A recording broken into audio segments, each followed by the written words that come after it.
Assalamualaikum warahmatullahi wabarakatuh.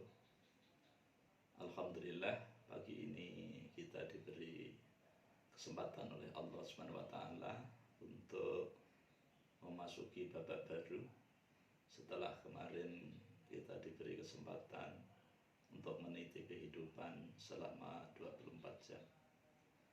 Modal kita dalam hidup ini cuma 3 piring.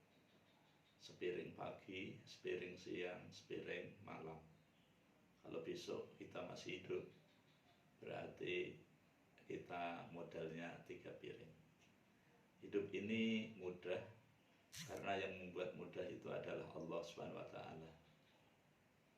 Meniti kehidupan ini adalah sesuatu perjuangan, dan perjuangan itu butuh pengorbanan. Dalam perjuangan ini kita perlu ingat bahwa barang siapa yang bersungguh-sungguh, maka Allah akan memberikan hasilnya. Namun dalam setiap perjuangan yang dituntut bukan hasil dari perjuangan itu, akan tetapi proses dalam perjuangan itulah yang Allah akan menilai. Maka ketika kita berbicara tentang amal, yang perlu kita ketahui adalah 3. Liman, kaifa. 5, amal itu dilakukan untuk apa? 5, amal itu dikerjakan untuk siapa?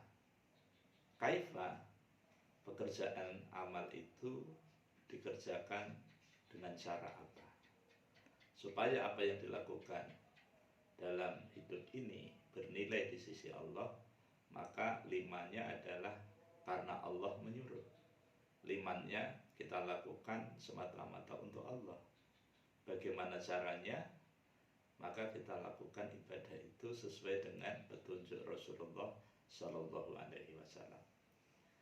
Pagi ini kita telah melaksanakan mendirikan sholat subuh secara berjamaah. Orang yang sholat subuh berjamaah, orang itu berada di dalam jaminan Allah. Kalau kita sudah berada di dalam jaminan Allah, maka kita tidak perlu lagi mencari penjamin lain. Kalau kita mau cari pinjaman, pasti dicari jaminannya. Tetapi ketika kita sholat subuh berjamaah, yang menjamin dalam hidup kita adalah Allah Subhanahu wa taala.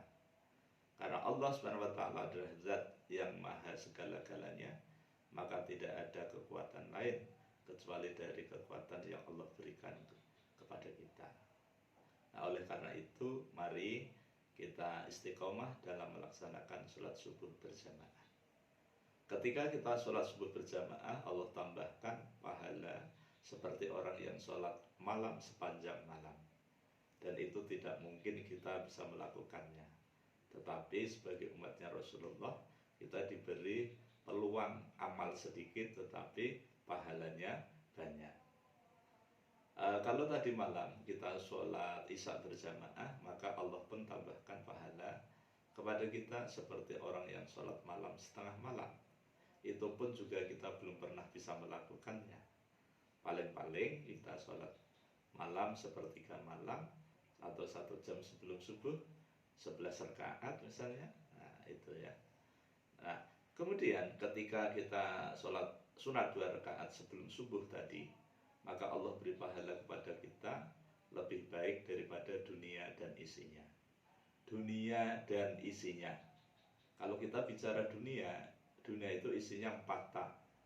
Yang pertama harta, yang kedua tahta, yang ketiga wanita, yang keempat Toyota, kereta, kuota, dan tata yang lain. Nah, oleh karena itu, supaya kita itu menjadi orang yang paling kaya pagi ini, jadikanlah sholat sunat 2 rakaat sebelum subuh menjadi kebiasaan kita, sebagaimana Rasulullah SAW contohkan. Rasulullah setiap safar dalam perjalanan, sholat sunat yang lain tidak dikerjakan, sholat sunat rawatib tidak dikerjakan, bahkan sholat fardunya dijamak dan dikosor. Akan tetapi sholat sunat 2 rakaat sebelum subuh Rasulullah belum pernah meninggalkannya. Bahkan suatu ketika Rasulullah dan para sahabat dalam perjalanan kesiangan dalam sholat subuhnya. Itu pun Rasulullah tetap melaksanakan sholat-sholat 2 rakaat sebelum subuh. Kenapa? Karena manfaatnya luar biasa. Semoga obrolan pagi ini menjadi manfaat untuk kita semua. Semoga Allah SWT senantiasa merahmati dan meridhoi kita semua. Kita tutup dengan baca Alhamdulillahirrabbilalamin. Subhanakallahumma wa bihamdika asyhadu an la ilaha illa anta astaghfiruka wa atubu ilaik. Wal afu minkum. Assalamualaikum warahmatullahi wabarakatuh.